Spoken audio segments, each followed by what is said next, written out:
again, Mike Ward with Bat Creek Custom Rods. We're going to take another deep look into the Fuji UltraPoly Prisma thread, this time with color preserver applied to see how that affects the transparency and any color change. Got a couple of stress tests set up here. Dragon scale with paint pen marks for the axis and cross points in a very extreme fashion. And then also where we're going to do some test bands, a very contrasting pattern, again with white paint pen to see what might bleed through.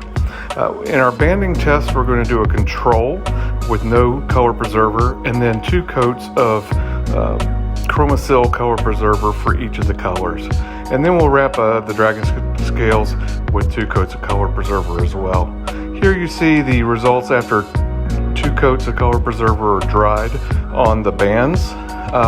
Maybe certainly a dulling effect as you would expect from color preserver before the epoxy is applied, but really no real change in the color at this point. It's certainly still the color shifting effect that you get, other than just maybe the slight dulling, of course.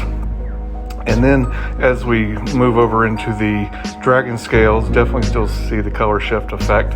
And I think this is probably more pronounced with the dragon scale just because of the angles and changes of the lighting as it's hitting the dragon scale. So after one heavy coat of Gen 4 epoxy, we can see the effects. Definitely where the color preserver has not been applied, you can see some bleed through there. In the case with 2 coats of CP on some of the lighter colors like the blue and the green, there may be just a slight amount of bleed through.